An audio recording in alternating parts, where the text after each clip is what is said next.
was Matilda. Her name was Matilda, and she was 14 years old. Oh, And it was She was already, 10. She was she was 10. 10. I'm sorry, she was 10. And, and as the wonderful singer was singing Waltzing Matilda, there were thousands of people there, probably 10,000 people. Everyone flashed on their phone, and you see the light, people swaying back and forth. It was a powerful, powerful moment. But having said that, the Jewish community is frightened, and there's fear in really confronting their prime minister, who was a disaster, an absolute disaster. I just read this morning that the police are saying that this was a lone terrorist attack, and I'm not a security person, but I received that as just garbage. I don't believe it. I've been around the bend. I heard people say that in Argentina in the beginning, they were all covering up, and of course in Argentina we know it was planned in the Iranian embassy. In the embassy, that's where that attack was planned, and I don't think that police know what they're doing. They may be individually fine people, but I think this is beyond the Australian police. Like I told people in government, I said, if you really want to do this right, call the Israelis and admit what you don't know, call in the experts. Anyway, Helen, it's good to see you, Helen. good to see you, Rav Avi. And Elaine, they Hey, could they could have viewed you there. Yeah. yes. I noticed that you called out the prime minister's name, and I remember at the rally in New York, you called the coming mayor's name, and you were the only one. And I hope there's not a next time in New York City. But I guess we should call out their names, the What names of the happened was people. I had a letter with me from Congressman Torres, who I was in touch with directly because we've exchanged cell phones. And I said, I think if you'd write a letter to directly to the prime minister, who is the head of the federal government there, he's got federal power. So he has control over the armed forces, whatever that's worth there. And the premier is the equivalent of a governor here in the United States, has less power, but still yet is a formidable person. His first name is Chris. I think his last name is Mears. I'm not sure. Mins. MINNS. Thank you. So on Friday night, there were services. This is during Hanukkah at what's called the Great Synagogue, a magnificent cathedral type synagogue whose rabbi is Rabbi Ben Ilton, who graduated Yeshivat Chovevei Torah, Yeah. Oh, and really? Oh, an outstanding rabbi. He's really, there's been a rejuvenation there. And I had my letter, and I said to Ben, I don't know if you're a rabbi activist, but if I see the prime minister or the premier, I'm going to confront them. So when the prime minister sat down, that was my moment. So I walked right up to him, and it's amazing. I was nose to nose with him.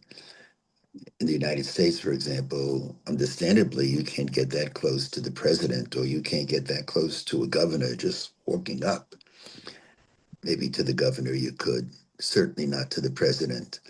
And I walked up to him and I looked him in the eyes and I said, I have this letter, explained who Richie was. And I quoted from the letter, and Richie had written that if leadership is silent in the face of people who are demonizing Israel and dehumanizing the Jewish people, Bandais are going to inevitably happen. And I got no reaction from him, just no sympathetic, no empathy. And then I looked at him and I said, it's your moment. Either you're going to be remembered for doing what's right, or you're going to be seen as complicit. And then I don't shake hands, so I asked him whether I could hug him, and I hugged him. I said, "It's your moment. You should do the right thing." That was that incident. And then the premier showed up, and when he passed me, we were introduced, and I asked him if it's okay, may I give you a priestly benediction, since I'm a Jewish priest, a Kohen. And he said yes. He's a young man, much younger than Albanese. And I put my hand on his head and I said the priestly benediction in Hebrew and then in English. And then in one of the most beautiful, empathetic responses, he looked at me and he said, "Thank you for those words. I needed to be uplifted." And then he said, "Because I feel shame that this occurred under my watch," quote unquote. Wow. That's what he said. So he really, even though he's from the same party as Albanese, he gets it. And when we asked him for a meeting, he was very gracious. We met him in his office for about an hour, whereas the prime minister was kind of tagging us along. I'll meet you, I'll meet you. But in the end, of course, he did not meet us. So that was the confrontation with the idea of going was not to do that. It was just, I want to talk about that in our Torah. You What want what pulls someone to go? right. And it's the contributions I view as very small, but it's just to tell people from afar that people care, that people in America, people in our community, the Bayit, people care, people love you, and that's the idea. And if politics falls into your lap, and you put on a different hat and do what you have to do. Howard Rabbi, is this Caroline, when you met him? I'm sorry. Do you see the picture I'm sharing? Uh, see, I don't know if you can see it. now I see something. Oh, that's when I met Albanese. Yeah, Yeah. that was in the show. You could see the So, rabbi. and here's the evidence. You hugged. I hugged him, but I said, Here's Ben. that was it was a hug of love, but it was a hug of ooh. And that's Ben. Ben is the young man who is right beneath the chin of the prime Yeah, right minister. here. I'm circling him. Mhm. I also do have a clip of that video, if you would permit me to show it, from the Motzei Shabbos. I don't have a clip of it. You can show it if you want. I've No, never I seen it. said, can I share Yeah, it? yeah, Okay. of course. Hold on one moment. It's just going to take me a second. Make sure I'm sharing sound. Hold on. Also share audio. Good.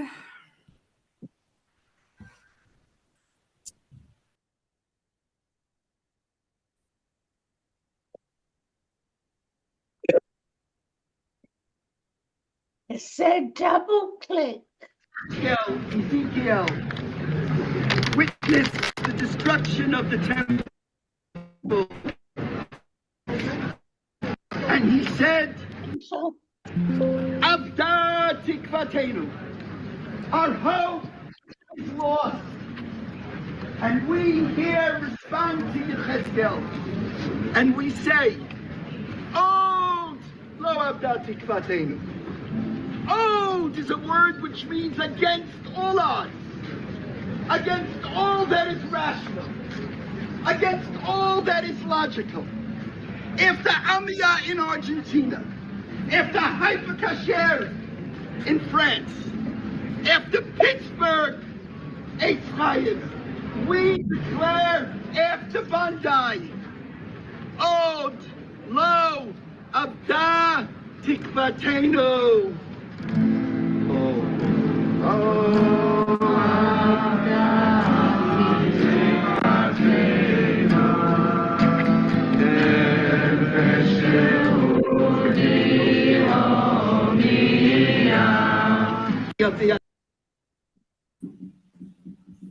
Sorry, can you see? Were you able to see that? Yeah. Okay. Um, I can send you the other half also. right. Um, And Joyce, it's good seeing you. It was nice seeing you in shul with the kids. Thank you. It was really nice seeing you there. And my Lance, how are you, Lance? I'm well, Rav Avi. I have a message from LaZeh. You know what? I wanted to say right from the top that I really feel his loss so deeply. I was able to reach LaZeh's wife from Sydney, but I just, you develop such a close relationship with people, and it's yes. But please give me the message, Lance. Message is that the one thing in Australia you did that had a real effect on the world was calling Elaine. Well, thank you, Lance. I that's a very big teaching because all of that is. I appreciate that, Lance. Thank you. Moshe, how are you doing? I hope you're not in front of your home because it's freezing Um, outside. I'm, I'm I'm actually inside my house, but that is my house in Lakewood. Okay. You know what? I want to say something about Lakewood. It's sort of like a subtext, but it did cross my mind with all that was happening in Australia. I felt so uplifted by the rabbis who have graduated Chovevei and Maharat. There are two Chovevei rabbis there. You saw Ben Elton, and then there's a Rabbi Mike Nash Elsky, and he was with me the whole time. He was a Dover Tzahal, and so he was especially equipped in dealing with presenting the Jewish point of view to the press, whatever press was following us, although that was not our goal at all. And then there are four women who are rabbis. Judy Leviton, she spoke at the women's gathering in front of thousands of people. And to those who say, why do women have to be rabbis? They can just be scholars. Had she not been a rabbi, she never would have been in that position. She's a leader. She's a leader in the community. She's not a follower. She's a leader. And she spoke so beautifully. I wish I had a tape of that. And thousands of people she spoke about to many, many not of the Jewish faith, the concept of Shiva. And I remember she said, during Shiva, we ask why. And then after Shiva, we ask what now? How do we respond? What do we do? And I was so. I do have the video. I'll send it to you. I don't know if you want me to play it out loud. It's a full 5 minutes. So Whatever I have to say, what Judy has to say is much. I want people to get a sense of what happened, if that's okay. okay. So whenever you're ready, you put it on. You can. I just have to figure out how to get Okay. it Ruby, you're down together. in In Deerfield Florida, Beach. right? How's it going, Ruby? It's going very well, thank you. Very well. That's great. That's great. Ruth, how are you doing? Okay, good. I'm not in Florida yet. Hopefully, I'll get there Right. before January is over. And Well, hopefully, there won't be another snowstorm. what's holding you back? Some dental work. I see. Yeah. There are no dentists down there? No, well, not to travel when, Okay. I'm working on some Yeah. things here. Yeah. Rona, how's Rochester doing? It's pretty quiet here. But pretty snowy. It was a couple of days ago. Most of it's melted. It's just cold right now. Wow. And my Tova. How's my Tova doing? Much better. That's great. I'm so happy. And And great to be with you because I the, have so many things to discuss with you. God willing, And I see Alan is on, uh, and Yehudit is on, always offering good words. And probably some Judy is on, and probably Shana Leah Batchan is on. So if you have that, otherwise I'll start, Shuli. I will have it in about, it looks like it will take 3 minutes to process. So Okay. maybe later on. I also just want to mention a refuah shalema to Arnie.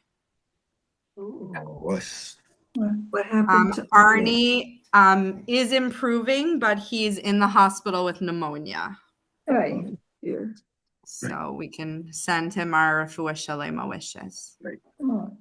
So today's topic is one word that stems from the Bible, and that's the word Orev.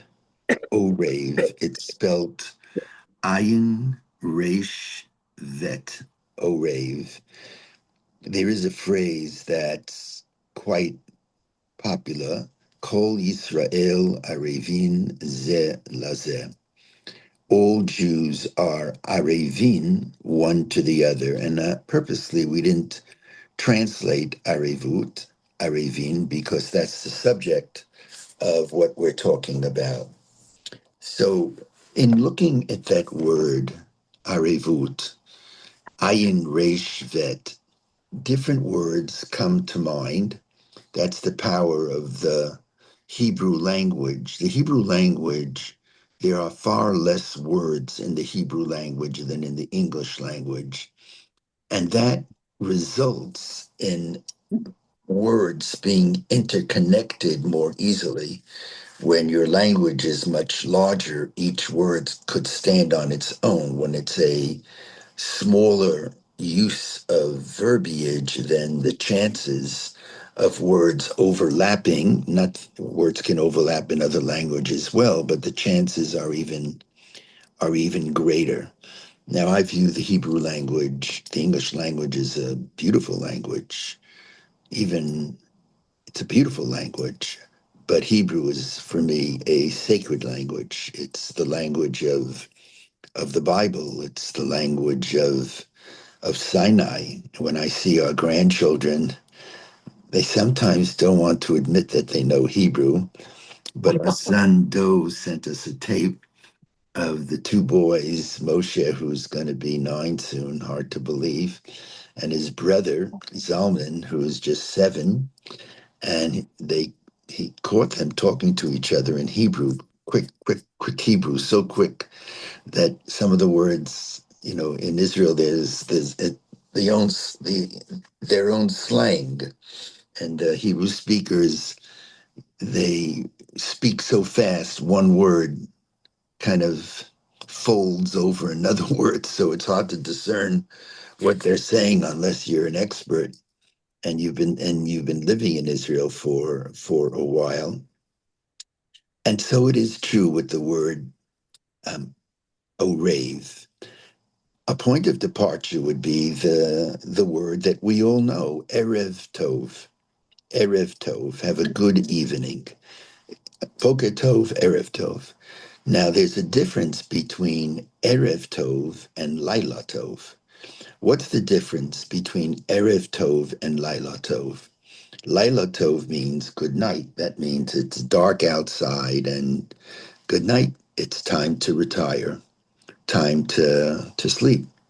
Erev Tov most often refers to the onset of darkness, when the darkness and the light, it's betwixt and between.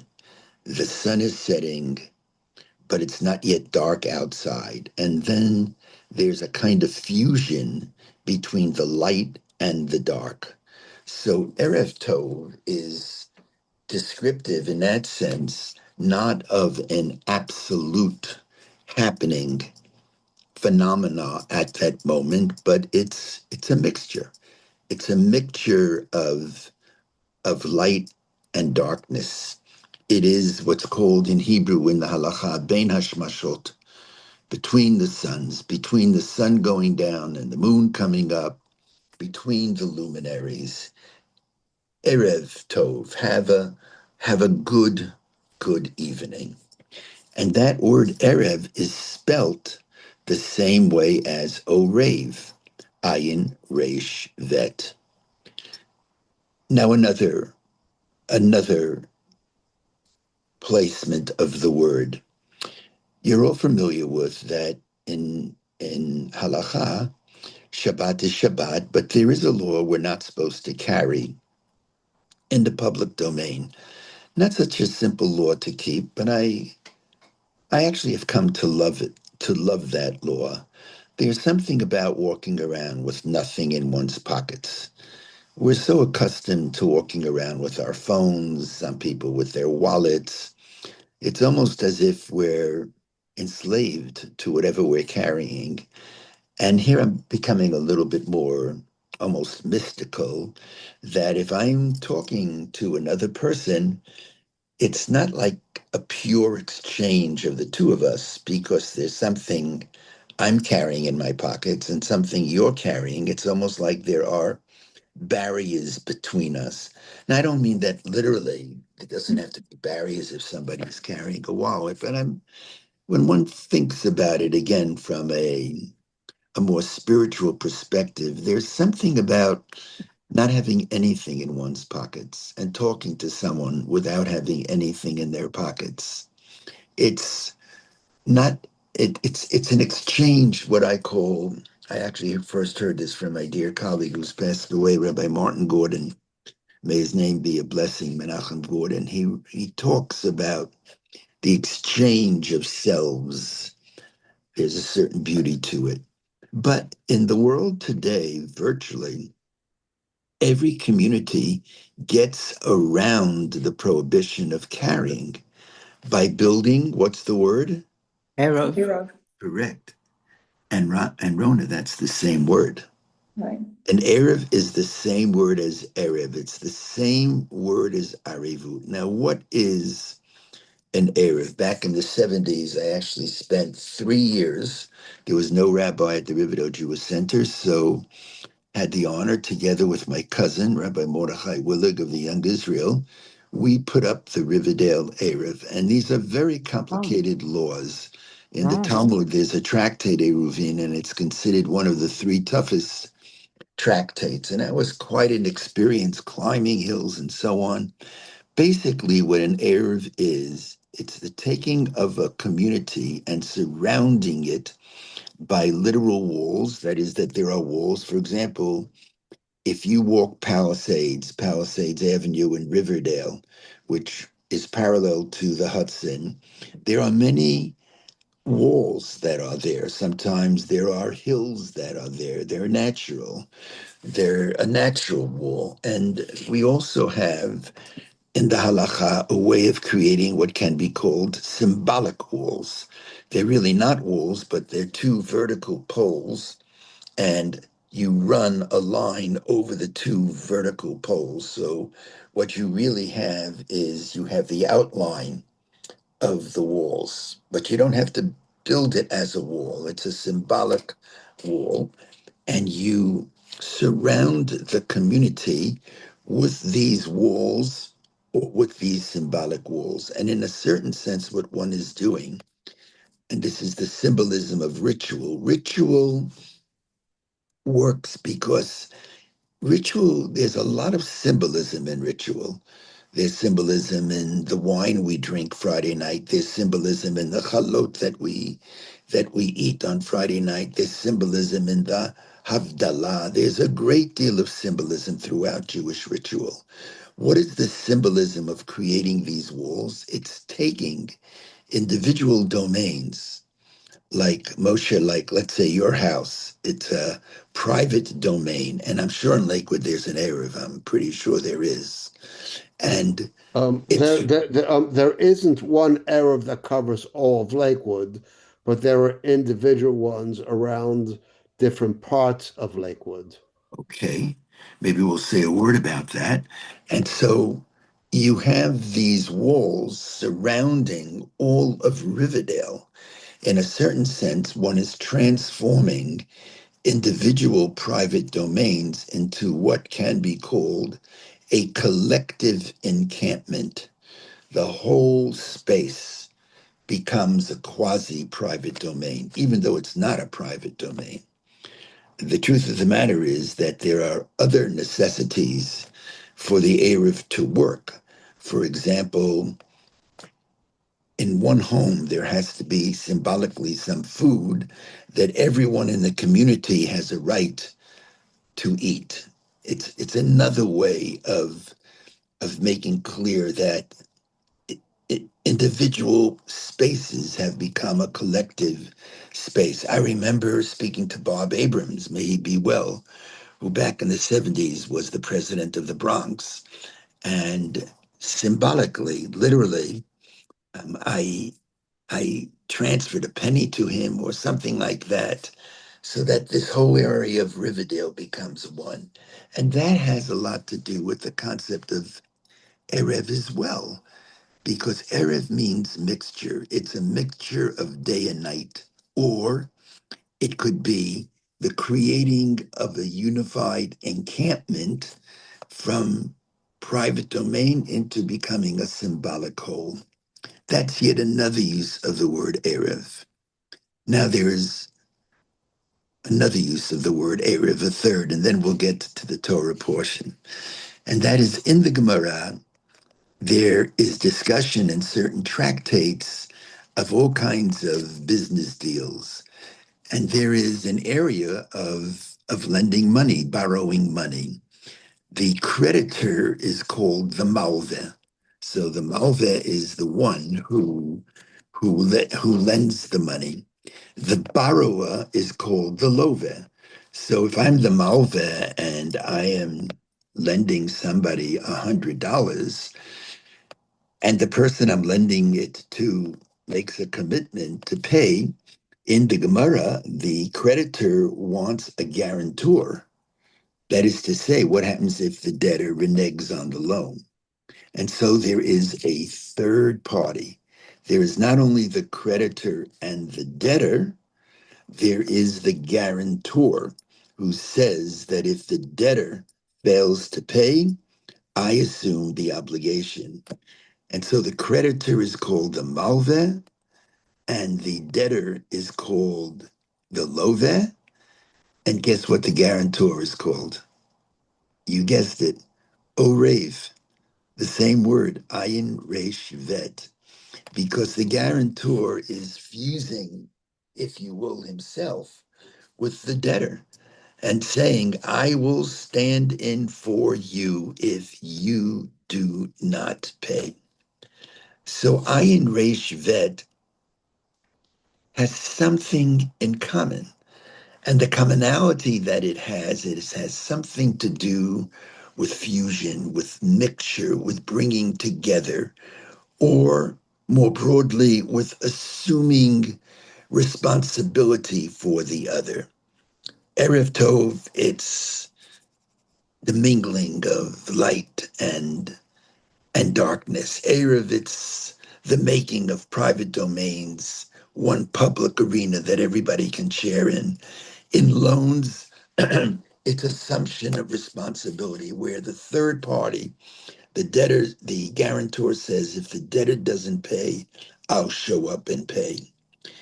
Now, in the story of Joseph that we're reading about these weeks, there is a certain moment where the brothers are standing before their father and they tell their father, Abba, there's no more food. We were in Egypt a few weeks ago, and the second in command, who was really Joseph, they didn't know that, told us that unless we bring Benjamin back, don't come for food. This is the way I'm testing the veracity of what you're saying. But Jacob, understandably, was hesitant to send Benjamin. Benjamin was the only son left from Rachel. He thought Joseph was gone. And it was then that Judah rose on the scene.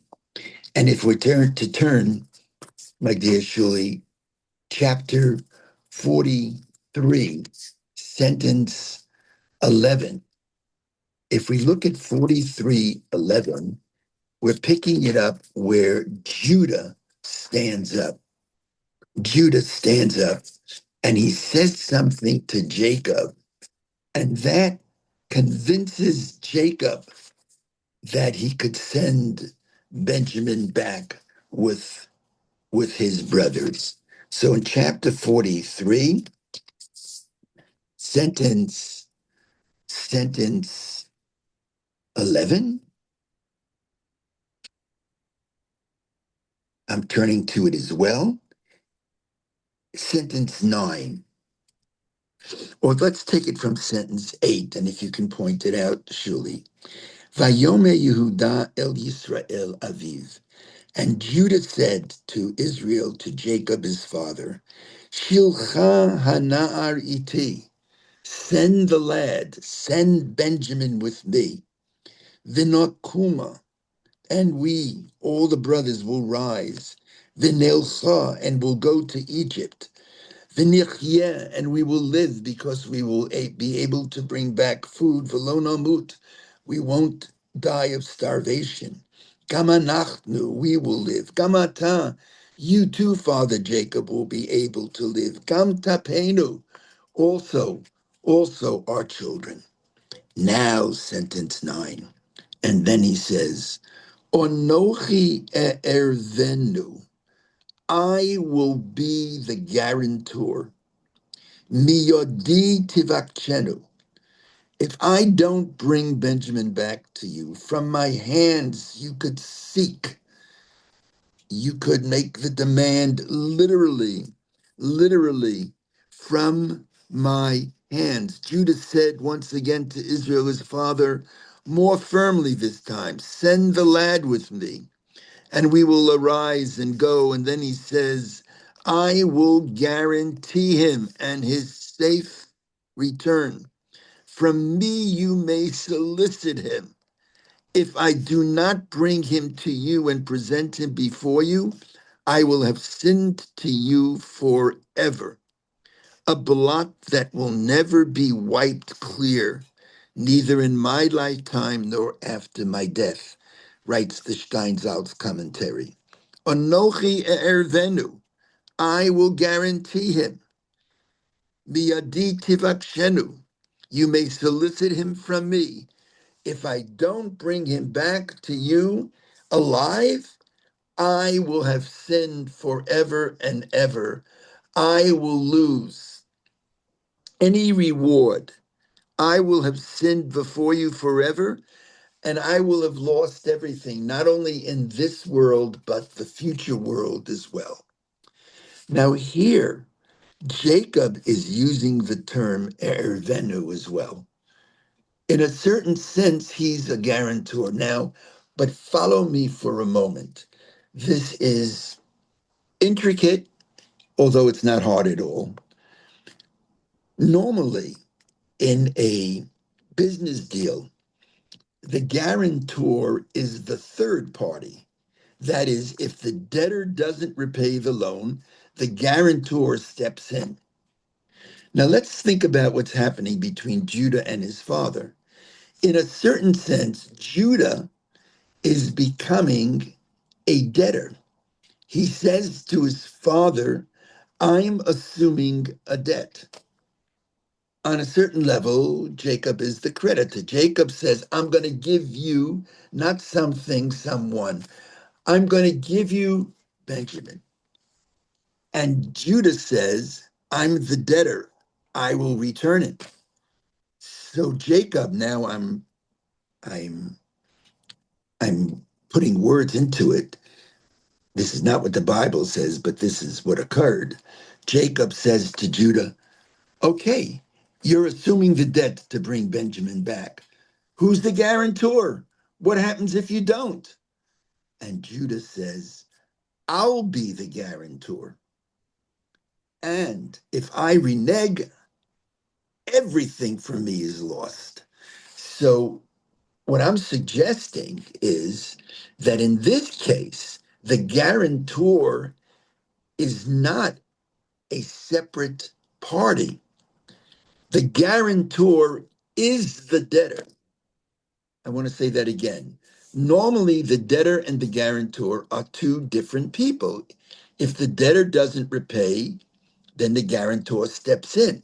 Here, what we're saying is that Judah is saying, I, the debtor, I am the guarantor. And if I'm not going to be true to my responsibility, forget about the loss of money. Everything is going to be lost to me. V'chatati lecha kol hayamim. I am absolutely through.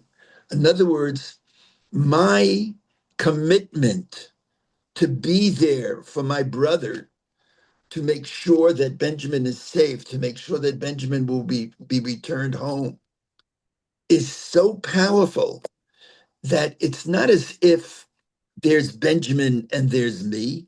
I am becoming Benjamin. I'm so connected. We're not separate entities. The guarantor is the debtor. If I don't bring him back, the loss is not measured in money. The loss is measured.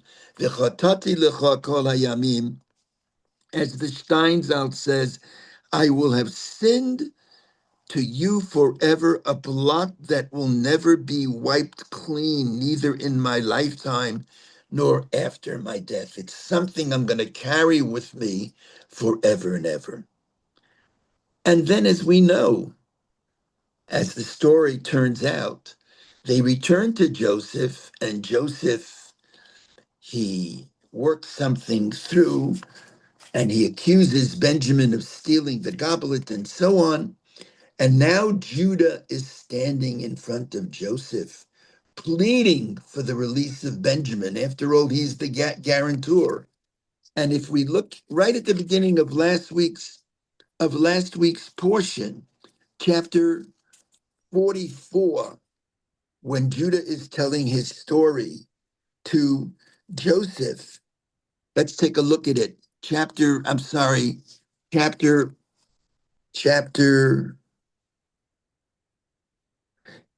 chapter 44. Yes, chapter 44. And if we are to take, if we're to look at this in sentence, here it is. It's sentence 32. After he goes through the whole story, Judah says, Ki avdecha arav et hanar. He's telling Joseph, he doesn't know it's Joseph, your servant, referring to Judah, or Rav et hanar. I am the guarantor for the lad. Judah, now explains why he is the one speaking on behalf of his brother. For your servant personally guaranteed the lad to his father, saying, if I do not bring him to you, I will have sinned to my father forever, and my transgression will accompany me always. So Judah is the ultimate guarantor. And I believe that that's the reason why we are called Jews. Jews comes from the tribe of Judah. I mean, we could have been called Josephim. We could have been called another name. We could have been called after Simon. Now, of course, it's the case that after the 10 tribes were exiled, the only 2 tribes that were left was the tribe of Judah. So we're Jews from Judah, and the tribe of Levi. I'm a Kohen and a Levi. But I think it's deeper than that. It's much deeper. We are called Jews. Judah receives this honor because the cornerstone of who we are, as I've said over and over, is that the Jewish people is not just a nation. We're not just a people. We are a family, a family. And if one member of that nation is hurt, it's a family member that is hurt. We are all guarantors for each other. That's what it means. Kol Yisrael Areivim ze LaZeh. All Jews are guarantors for each other. And this word of Areivut, is for me the foundation of of what I call spiritual activism. Activism for me is not just activism. The definition of activism is doing something, of course, for ourselves, but it's much more. It's doing something for another. It doesn't mean a big splash. It's doing something for an other. Somebody's in need. Somebody's in need of food. Somebody's in need of a good word. That's activism. Spiritual activism is a term that says that the activism is defined by something deeper. And the activism of a Jew standing up for another Jew has a spiritual base. That base is we are guarantors for each other. And here I pause for a moment to say what you've heard me say 1,000 times. That doesn't mean that we're not guarantors for those who are not Jewish. Of course we are. We are guarantors. I was under great criticism when I stood all the way in the beginning of the invasion of Ukraine at a rally in Washington, and there were people who said, "Look what the Ukrainians did to us all the way back." And it's true. Yafa Eliach used to say, when the Ukrainians, they were worse than the Nazis. But this is a new generation, and we don't believe in intergenerational guilt. We don't believe in that. It's not a Jewish concept, and what's happening in Ukraine is an outrage. So we do feel a responsibility for others. That's why so many Jews stood with our Black brothers and sisters during the civil rights movement. We understand that. We understand that. And as you've heard me say 1,000 times, that a strong sense of Areivut, feeling a responsibility to our fellow and sister Jews, does not contradict our sense of responsibility to others. It's a prerequisite to that responsibility. That's why when Hillel offered his favorite maxim, he said, "Imenani li mili, if I'm not for myself, who will be for me?" That's number one. But uchshani la'atzmi mo'ani, if I'm only for myself, what am I worth? Ve'im lo achshav emotai, and if not now, when? And that, and God forbid I don't say this to impress, but this teaching is a teaching that I have tried to take seriously. So when we went to Australia, I'm not a spring chicken anymore. And I thought about it for a day. I would have gone a day earlier, years back. I mean, I knew it was a tough trip, but I felt drawn. I can't explain it.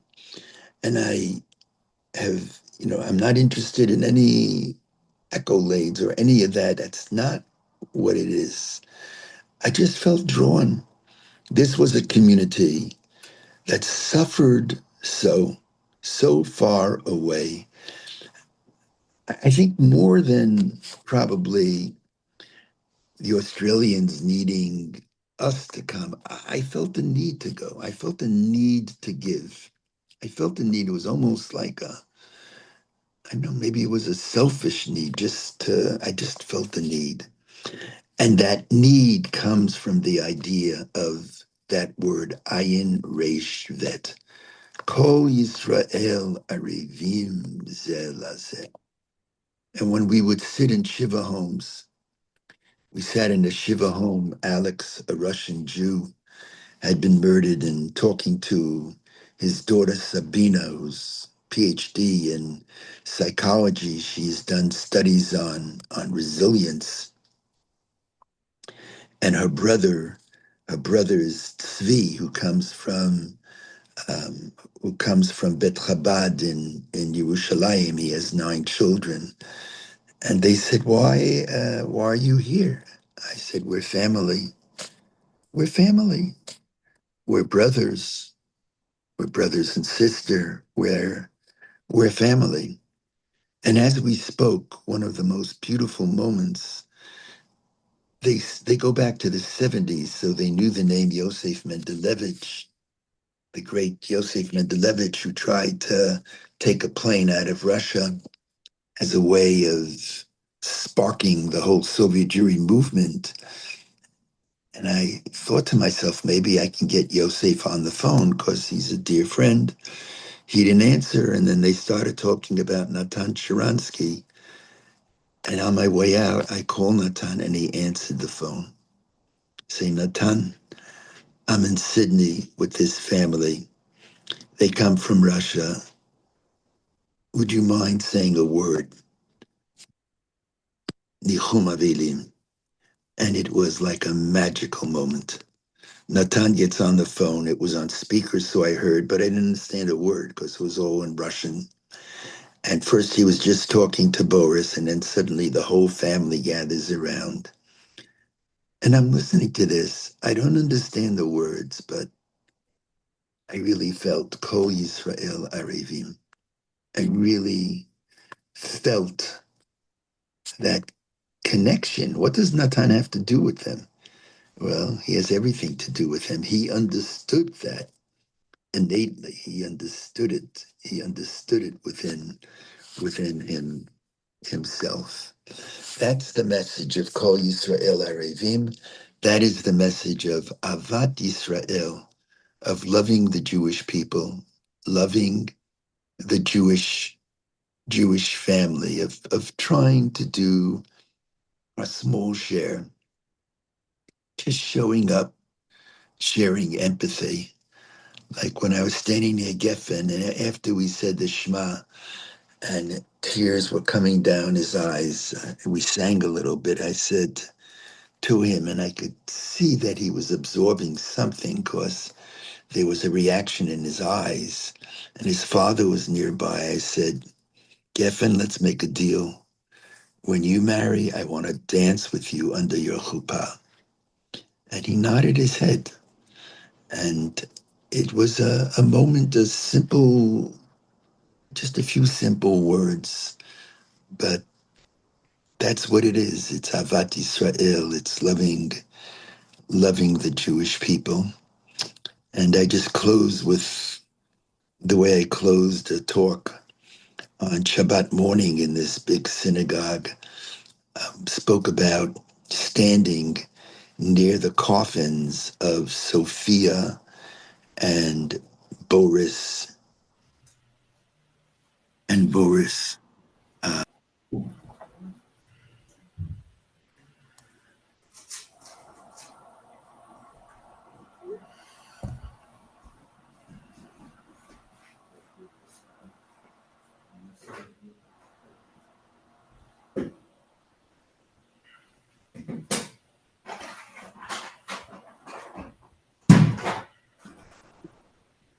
I'm sorry. So was the standing near the hearse. Can I be heard now? Yes.